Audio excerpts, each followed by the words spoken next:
Hello दोस्तों, आपका हमारे YouTube चैनल सोनिया भजन शॉर्ट में स्वागत है। आज मैं आप सभी के साथ विश्व की प्रथम अमर प्रेम कहानी नल दमयंती की कहानी शेयर करने वाली हूँ।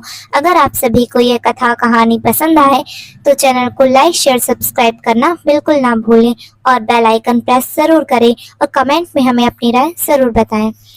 हिंदू धर्म में प्रेम कथाओं का विशेष उल्लेख किया गया है। आज हम जो कथा आपको बताने जा रहे हैं वो संसार की पहली प्रेम कथा मानी जाती है। नल दमयंती की कथा का वर्णन महाभारत के वन पर्व में आता है।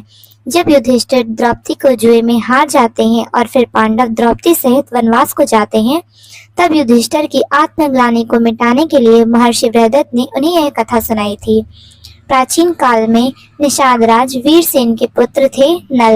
वे बहुत ही वीर, सचरित एवं सुंदर थे, किंतु उन्हें जुए का व्यसन था।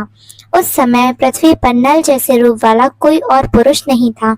उसी काल में विदर्भ नरेश भीमसेन के 3 पुत्र और 1 पुत्री थी। पुत्रों का नाम था दम, दांत एवं दमन और पुत्री का नाम था दमयंती।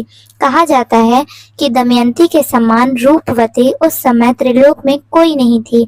उसके रूप और गुण की चर्चा पृथ्वी के साथ साथ स्वर्ग तक फैली थी।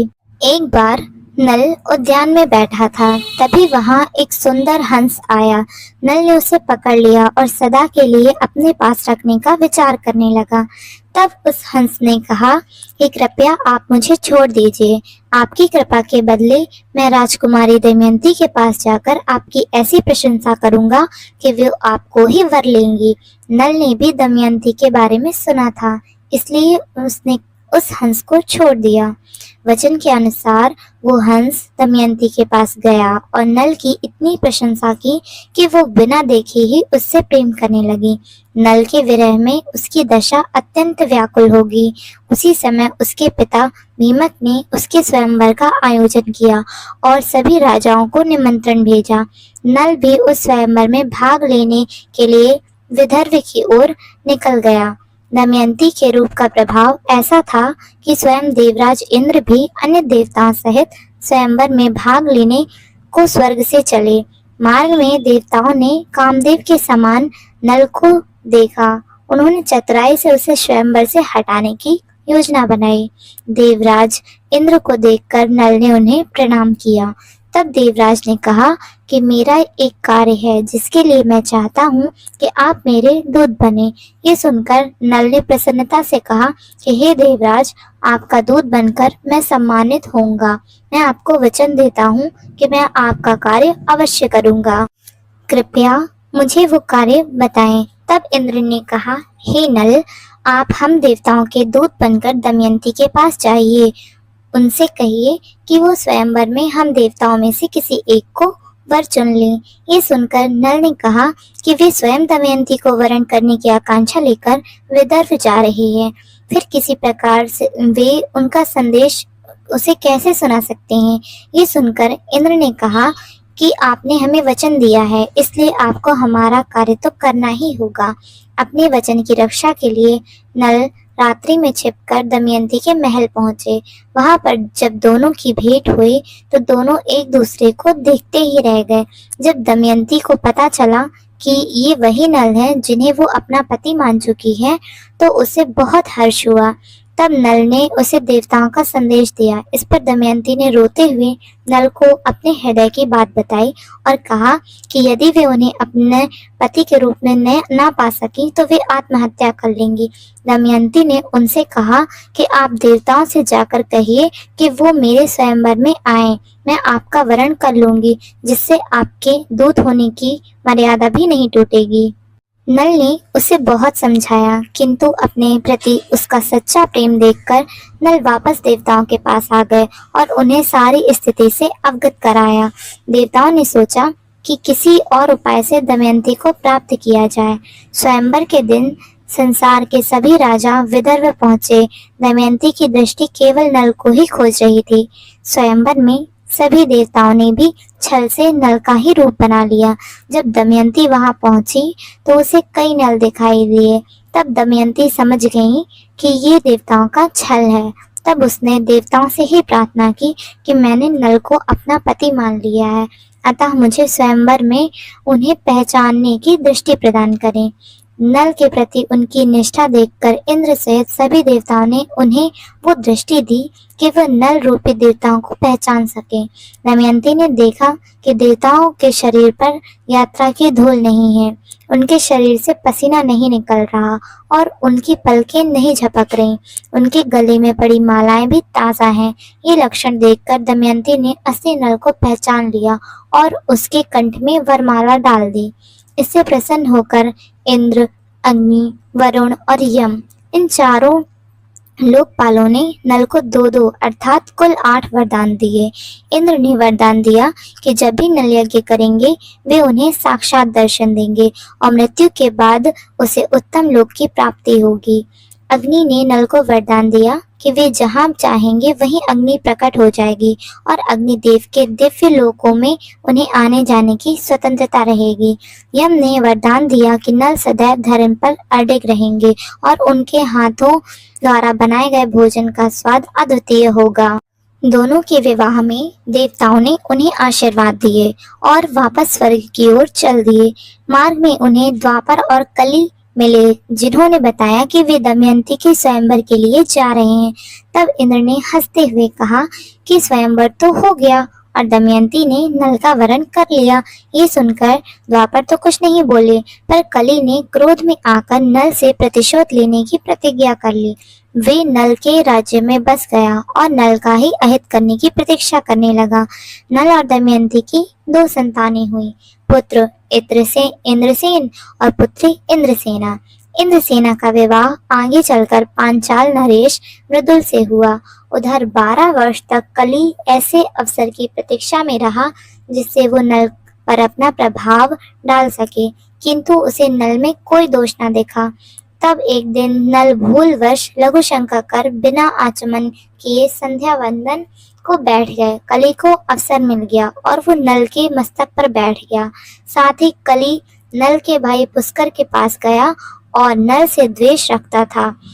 कली ने पुष्कर से कहा कि वो नल के साथ चौसर खेले और उसका सब कुछ जीत ले। पुष्कर ने ऐसा ही किया। दोनों चौसर खेलने बैठे, किंतु कली के प्रभाव से नल सारी बाजी हारने लगे। दमयंती और नल के मंत्रियों ने उसे बहुत समझाया, किंतु कली के प्रभाव में नल ने उस खेल को नहीं रोका। वो चौसर कई महीनों तक चला और अंत में नल अपना राजपाट और सारा धन हार गए।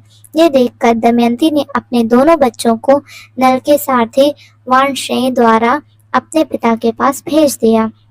उधर पुष्कर ने नल से दमयंती को दांव पर लगाने को कहा, किंतु उन्होंने मना कर दिया। नल सब कुछ हार कर नगर से बाहर निकले तो दमयंती भी केवल एक वस्त्र में उनके साथ चल दी। दोनों की स्थिति बड़ी दीन हो गई। एक बार भूख से तड़पते पति पत्नी जंगल में जा रहे थे कि नल ने देखा कि 2 सोने के रंग वाले पक्षी दाना चुग रहे हैं। उसने सोचा कि इन्हें पकड़कर यदि बेचा जाए तो कुछ धन मिल जाएगा। यही सोचकर उसने अपना एक वस्त्र उन पर फेंका, किंतु दैव योग से वो पक्षी उस वस्त्र को लेकर उड़ गए। ये देखकर नग्न नल ने अपनी पत्नी के सामने लज्जा से सर झुका लिया और अपने पति की ऐसी दशा देखकर दमयंती बहुत दुखी हुई और उसे सांत्वना दी। चलते चलते उस रात वे दोनों एक धर्मशाला में रुके। रात्रि में जब दमयंती घोर निद्रा में थी तो नल ने उसे देखकर स्वयं को धिक्कारा कि मेरे ही कारण मेरी पत्नी की यह दशा हुई है। नल जानते थे कि पतिव्रता दमयंती किसी भी स्थिति में उनका साथ नहीं छोड़ेंगी, इसलिए उन्होंने उसे छोड़ने का निश्चय किया। नल ने सोचा कि यदि मैं चला जाऊं तो दमयंती किसी प्रकार अपने पिता के पास पहुंच ही जाएंगी। मेरे साथ रहने पर तो इसे दुख ही मिलेगा, किंतु जाएं कैसे? नल तो नग्न अवस्था में थे। तब उन्होंने दमयंती की आधी साड़ी फाड़कर अपने शरीर पर लपेट ली और हृदय पर पत्थर रखकर दमयंती को उसी प्रकार सोता छोड़कर चले गए। कुछ दूर जाने के बाद वे पुनः दमयंती के पास प्रेमवश लौट आए। तब कली ने उन्हें फिर से जाने को प्रेरित किया। इस तरह बार बार दमयंती के पास लौटने के बाद अंततः कली के प्रभाव में आकर नल वहां से चले गए। जब दमयंती उठी तो अपने पति को न देखकर उन्हें सब जगह ढूंढने लगी। जब नल उसे नहीं मिले तो वे जोर जोर से विलाप करने लगी। ऐसी हुई भटकती हुई वो एक जंगल में पहुंच गई। उस जंगल में एक अजगर ने उन्हें अपने पास में जकड़ लिया और निगलना चाहा। वहीं पास में एक व्याघ्र जा रहा था। दमयंती की चीख सुनकर उसने अजगर को मार डाला और उसे बचाया, किंतु दमयंती का रूप देखकर उसके मन में पाप जाग गया। उसने बहुत मीठी मीठी बातें कर दमयंती को प्रभावित करने का प्रयत्न किया, किंतु दमयंती उसका भाव समझ गई और वहां से जाने लगी। तब उस व्याघ्र ने बलपूर्वक दमयंती को प्राप्त करना चाहा। इस पर दमयंती ने क्रोध में आकर कहा, यदि मैंने महाराज नल के अतिरिक्त किसी और का चिंतन किया हो तो ये दुष्ट भस्म हो जाए। सती दमयंती के ऐसा कहते ही वो व्याघ्र भस्म हो गया। इस प्रकार दमयंती नल को ढूंढते हुए बहुत दिन तक भटकती रही। तब देवताओं उसका साहस बढ़ाने के लिए ऋषि वेश में आए और उसे अपने पति को पुनः प्राप्त करने का आशीर्वाद दिया। इससे दमयंती को बड़ा सहारा मिला। किसी प्रकार वो भटकती हुई चेदी राज्य में पहुंची। वहां जब चेदी नरेश सुबाहु की माता और उनके पिता वीरबाहु की पत्नी ने उसे देखा तो उसे अपने पास बुला लिया और उसे वहीं अपनी बहू सुनंदा के साथ रहने को कहा। तब दमयंती ने 3 शर्तें रखी कि वह किसी प्रकार का जूठा नहीं खाएंगी, किसी के पैर नहीं धोएंगी और ऋषियों को छोड़कर किसी पर पुरुष से बात नहीं करेंगी। रानी ने शर्त मान ली और दमयंती वहीं रहने लगी।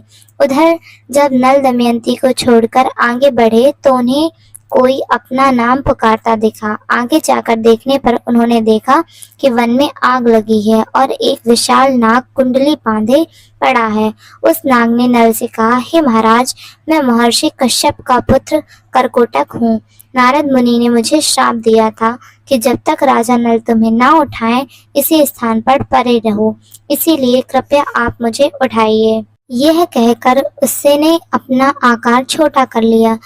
जब नल ने उसे दावा नल से बाहर निकाला तो कारकोटक बोला कि तुम मुझे कुछ दूरी तक छोड़ दो, बस भूमि पर कदम गिन कर चलो, किंतु भूल कर भी अपने मुख से 10 शब्द ना बोलना, अन्यथा मैं तुम्हें डस लूंगा। तब नल ने अपने कदम गिनते हुए बढ़ने लगे और 10वां कदम पड़ते ही उनके मुख से 10 शब्द निकल गया। उसे सुनते ही कारकोटक ने तत्काल उन्हें डस लिया। उसके विष से नल का स्वरूप बहुत ही भयानक हो गया। तब नल ने दुख से कहा, मैंने तुम्हारे प्राणों की रक्षा की और तुमने मुझे ही डस लिया। यह सुनकर कारकोटक बोला कि तुम इतना दुखी कली के कारण ही भोग रहे हो।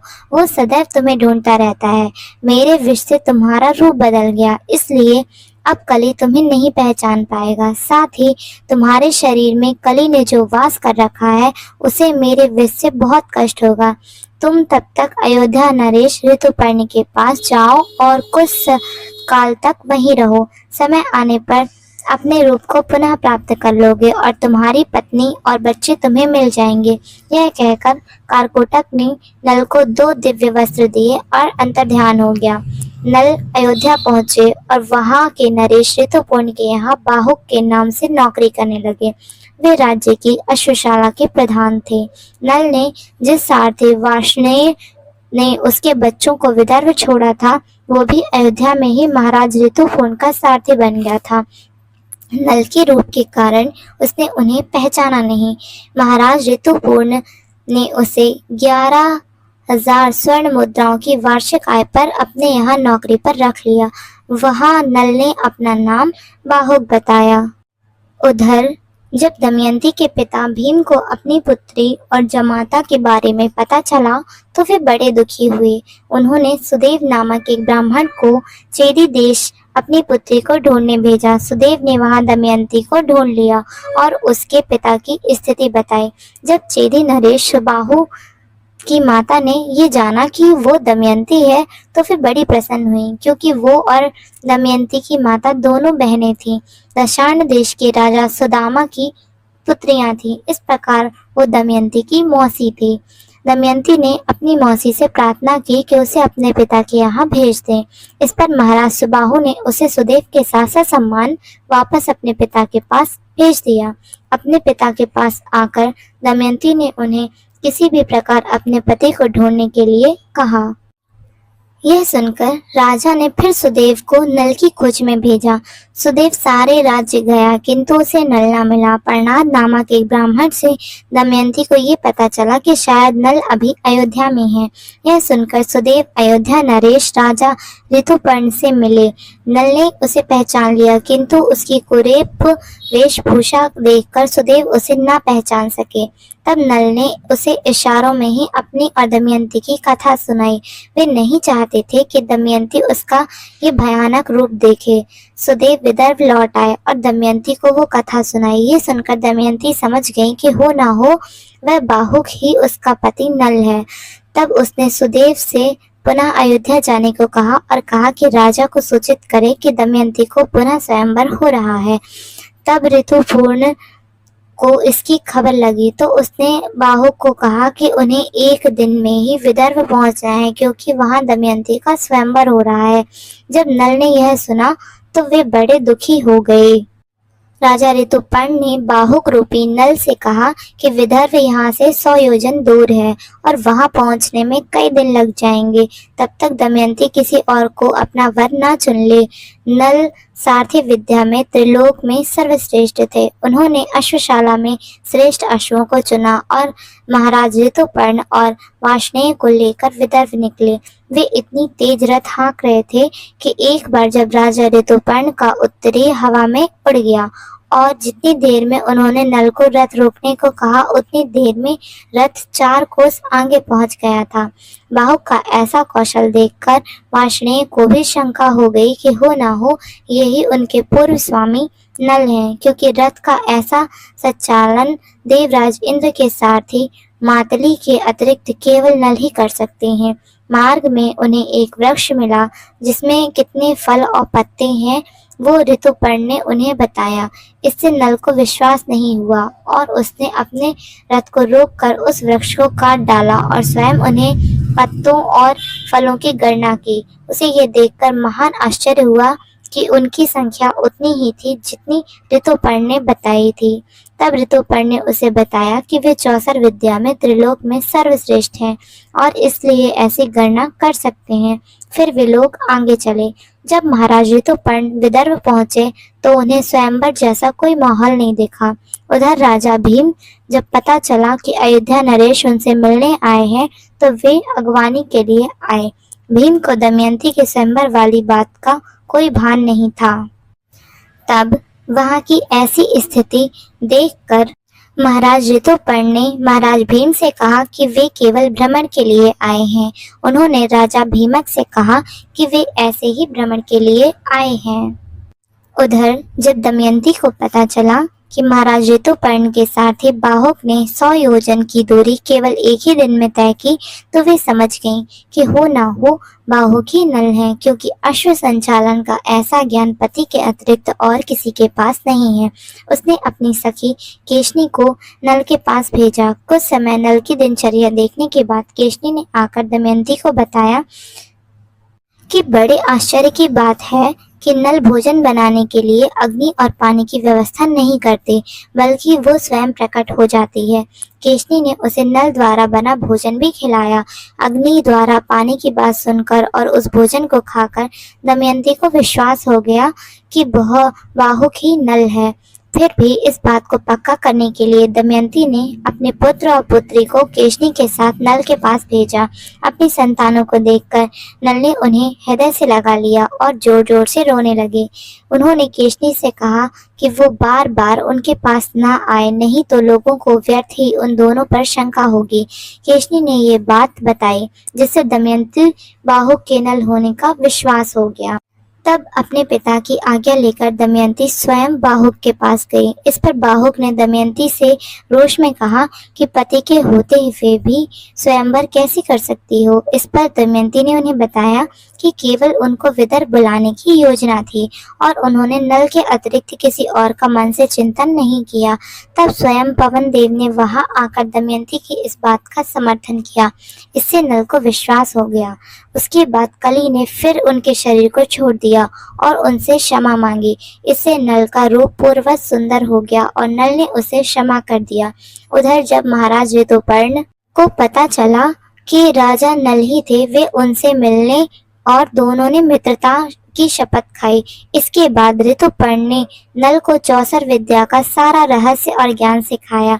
बदले में नल ने भी ऋतुपर्ण को सारथ्य विद्या का सारा ज्ञान और रहस्य सिखा दिया। इसके बाद महाराज ऋतुपर्ण महाराज भीम के एक और सारथी को लेकर वापस अयोध्या लौट आए। नल और दमयंती अंततः 4 वर्षों के विछोह के बाद पुनः मिले। राजा भीम ने भारी उत्सव मनाया। 1 महीने तक विदर्भ में ही रहे। फिर नल अपने ससुर से आज्ञा लेकर दमयंती को वहीं छोड़ा और 16 हाथी और 1 रथ, 50 अश्व और 600 सैनिकों को लेकर निषाद देश पहुंचे और पुष्कर को चौसर का एक दांव और खेलने को कहा। उन्होंने कहा कि हम एक दांव ही खेलेंगे और अपना सर्वस्व उस दांव पर लगाएंगे। जो जीतेगा वो सबका अधिपति होगा। इस पर पुष्कर ने कहा, ऐसा कैसे हो सकता है? मेरा राज्य बहुत विशाल है और तुम्हारे पास केवल कुछ हाथी और घोड़े हैं। पुष्कर मन ही मन दमयंती पर आसक्त था।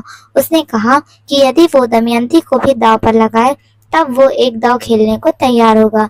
नल को क्रोध तो बहुत आया, किंतु अब वे महाराज ऋतुपर्ण की कृपा से चौसर विद्या में प्रकांड पंडित बन चुके थे। वे जानते थे कि अब कोई उन्हें परास्त नहीं कर सकता। इसलिए उन्होंने इस बार दमयंती को दांव पर लगाया। पुष्कर इसका रहस्य नहीं जानता था, इसलिए वो बड़ा प्रसन्न था। दोनों ने एक दांव खेला और नल ने पुष्कर को तुरंत ही हराकर सब कुछ जीत लिया। बाद में उन्होंने पुष्कर को बड़ा धिक्कारा, किंतु उसके अनुनय विनय पर उसे क्षमा कर दिया। उन्होंने पुष्कर को उसका सारा हारा हुआ धन भी वापस कर दिया, फिर उसे जाने की आज्ञा दी। इसके बाद नल ने दमयंती को विदर्भ बुलवा लिया और दोनों ने बहुत ही काल सुखपूर्वक बिताए। सच्चा प्रेम हर परीक्षा में सफल होता है।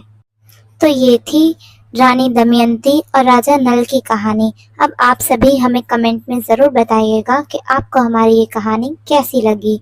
राधे राधे।